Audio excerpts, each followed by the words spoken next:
far-left media surprise you by putting to air something that is actually insightful, rational and balanced? I guess even a broken clock is right twice a day, and MSNBC were right when they featured journalist Anand Giridharadas, who had this to say about the latest revelations in the Epstein files. Sets of emails. This is from Catherine Rumler, who worked as Barack Obama's White House counsel, a Democratic administration, White House counsel, lawyer representing the American presidency. Now, in the way that is normal in American life, she's the chief lawyer for Goldman Sachs. Yeah. Wow. And they're trading advice. She's getting his advice on, should I become attorney general? She's taking the advice of a convicted sex offender on should I accept Barack Obama's potential offer to be attorney general.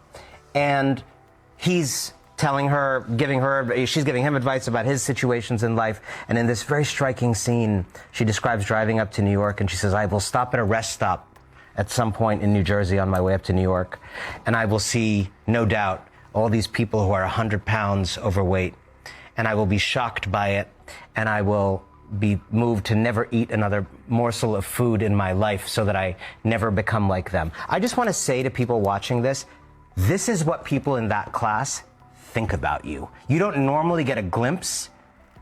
You see them on TV. You see them on their curated social media that someone else is doing for them. These emails are a glimpse of how people in this Epstein class feel about you. They feel you're a slob at a rest stop that they unfortunately have to stop at to get gas.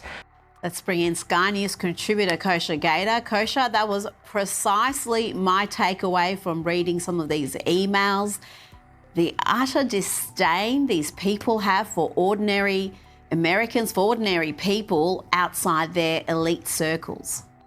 Yes, as you say, Rita, even a broken clock is twice right, or right twice a day. It felt like a through the looking glass moment for me, because what he was saying is what you and I and other people talk about, certainly on the right side of politics, all the time, every day, every week.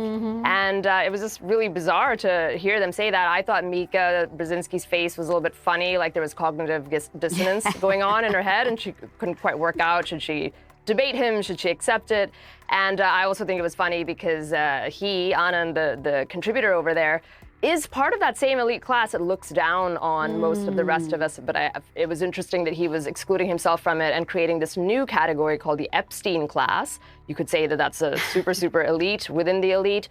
And it was interesting in that it was bipartisan, sort of. He's sort of lumping them together, bipartisan folks whose names are showing up in the Epstein files. So maybe the edifice is cracking a little bit, and we're getting out of this left versus right thing, because there are offenders from both sides, certainly in those vast emails that are still being analyzed. I would argue plenty of the MSNBC hosts are also in that class. They may not be in any way connected to Jeffrey Epstein, but they also have disdain for their fellow countrymen and look down upon them as the great unwashed that they have to coexist with. Now, more on those emails in the Epstein files, which have also lifted the lid on Ghislaine Maxwell's strong ties to the Clinton Global Initiative, one of Bill Clinton's post-presidential projects. Kosha, Ghislaine Maxwell reportedly played a major role in funding and establishing the Clintons' charity.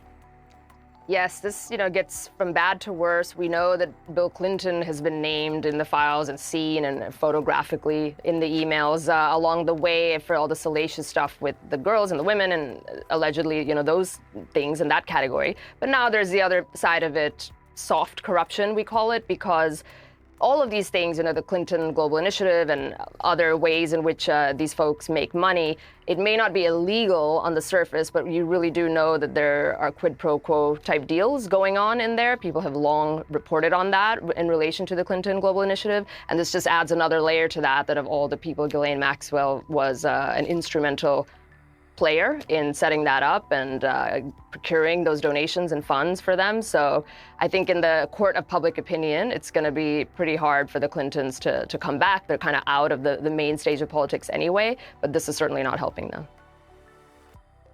Now to another leftist media personality shocked by the names featured in the latest Epstein document dump.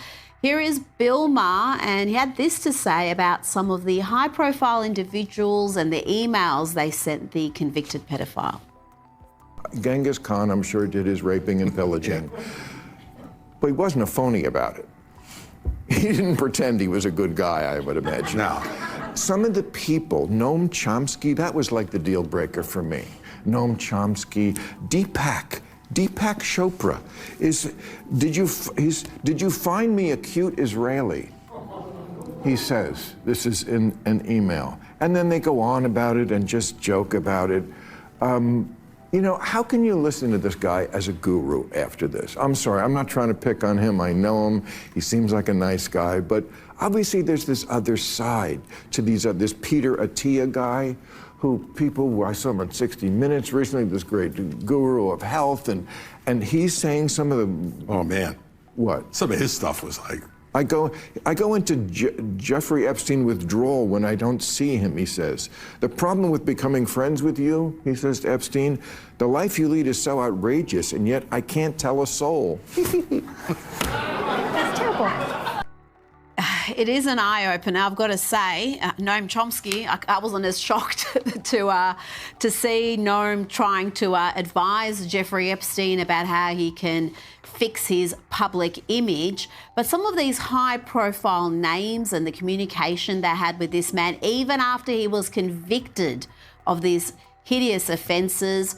We talked about Fergie and the former Prince Andrew yesterday. Kosher, there are so many who should know better and I think whose reputations are going to be tarnished by this association with Epstein.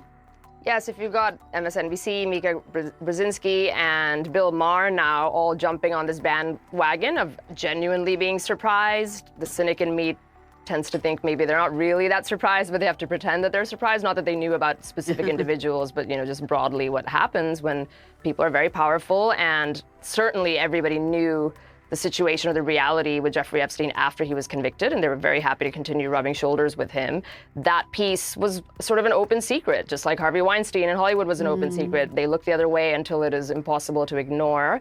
And maybe, again, that edifice is cracking a little bit, where you even see prominent people on the left calling attention to this further. And I think the big long and short outcome of it is trust in institutions, trust in power structures and powerful people is at such a low in our culture and in our society right now. And this is just only going to further corroborate that in people's minds, that we're being basically ruled and run by a bunch of folks that think they can do whatever and consequences don't apply to them. And maybe the reality is so far they haven't.